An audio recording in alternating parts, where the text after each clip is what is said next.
Bonjour à toutes et à tous, j'espère que vous allez bien. Aujourd'hui, on va parler de comment l'évitant peut se réveiller, puisque l'évitant ne va pas se réveiller comme par magie. Et on va parler donc de vérité. Donc ici, on ne caresse pas l'ego dans le sens du poil, on dit la vérité.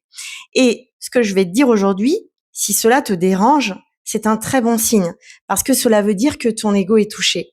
Et quand l'ego se déclenche, c'est que quelque chose de vrai est en train de remonter. Alors, plutôt que de fuir, reste, respire, écoute et surtout ressens ce que je vais te partager.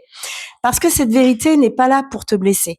Elle est là pour te faire grandir, pour t'amener à des prises de conscience sur ton cheminement. La vérité dont je veux te parler aujourd'hui, c'est pourquoi l'anxieux cherche autant à comprendre l'autre. Pourquoi l'anxieux cherche autant à comprendre l'évitant. Pourquoi il l'analyse, pourquoi il suranalyse même, pourquoi il regarde des centaines de vidéos, pourquoi il décortique le comportement de l'évitant, pourquoi il veut des réponses.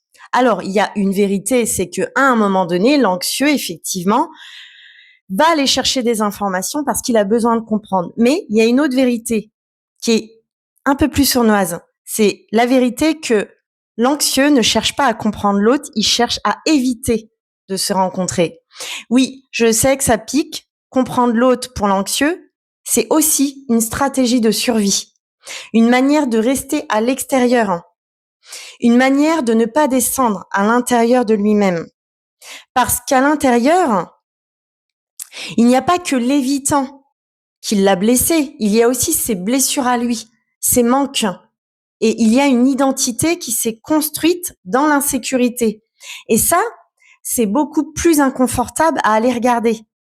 Et les nœuds à démêler ne sont pas à l'extérieur, ils ne sont pas chez l'autre, ils sont en toi.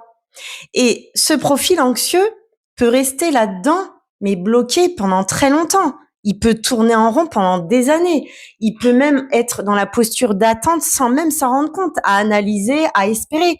Parce que la réalité, c'est que quand vous êtes encore en train d'analyser l'autre, vous vous en rendez peut-être pas compte, mais vous êtes en posture d'attente. Donc, ce qui est fou, et moi, je le vois tous les jours, je le vois dans les commentaires, je le vois dans les mails que je reçois, et je le vois aussi dans mes statistiques et chez les statistiques de certains confrères qui font la même activité que moi. Les vidéos qui parlent des évitants explosent en termes de stats. Et ça, c'est révélateur. C'est révélateur de profils anxieux complètement focus à l'extérieur, complètement perdus. Ils sont déconnectés d'eux-mêmes. Et ils ne passent pas à l'action. Parce qu'ils pensent au fond d'eux que l'évitant va se réveiller un matin et leur dire « Chérie, c'est bon, j'ai tout compris, je t'aime, je reviens ». Sans travail, sans conscience, sans transformation. Non, ça se passe pas comme ça. Donc, il est temps de reprendre ton pouvoir parce que chez ces profils, on observe souvent une double polarité. Une polarité consciente et inconsciente. Donc, je parle de la polarité consciente qui est souvent l'anxieux et de la polarité inconsciente qui est souvent l'évitant.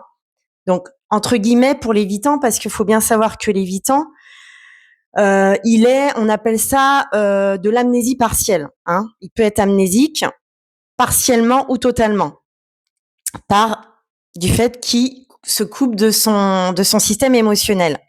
Donc, c'est un peu le même processus finalement que les relations d'âme. Et désolé de te décevoir, oui, c'est très souvent l'anxieux qui se bouge en premier. Alors pourquoi c'est l'anxieux qui bouge en premier ? Tout simplement parce que c'est l'anxieux qui est souvent plus conscient de la situation. Donc on va dire qu'il est plus éveillé intérieurement. Donc selon moi, mais seulement selon moi, c'est le même processus que dans les liens d'âme. C'est vraiment ce que j'observe, c'est que souvent c'est l'anxieux qui est l'éclaireur, il ouvre la voie, il transforme et l'autre est attiré par cette transformation. Mais écoute bien ce que je vais te dire. Et ça, c'est très important parce que ce travail, tu ne le fais pas avec l'intention que l'autre revienne. Tu le fais pour toi. Et si l'autre ne revient pas, c'est pas grave. Ce n'est pas un échec. C'est juste une information. Ça veut tout simplement dire que vous n'étiez pas destinés à marcher ensemble dans cette version-là de votre évolution. Et c'est OK. Il n'y a pas de problème avec ça. Parce que le vrai objectif n'a jamais été de retenir l'autre.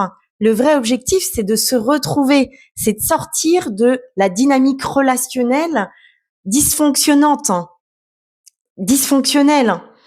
Alors, si tu es prêt, si tu es vraiment prêt à t'investir, tu vas le faire par amour pour toi. Parce que passer à l'action, c'est sortir des dynamiques relationnelles dysfonctionnelles, en fait. Et ça, c'est 90. Et franchement, je vous ai dit 90% des relations sont dysfonctionnelles, mais je pense que c'est même en approche pratique. On va pas dire 100%, mais pour moi, on est même plus vers les 95, vous voyez?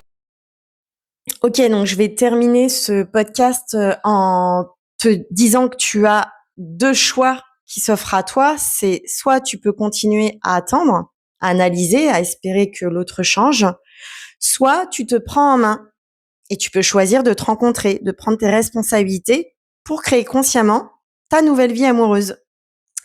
Donc pour cela, j'ai créé un cadre bien spécifique qui va t'aider justement à avancer sur ton cheminement, qui est l'école de l'amour conscient. Tu as toutes les informations dans mes liens si tu souhaites me rejoindre.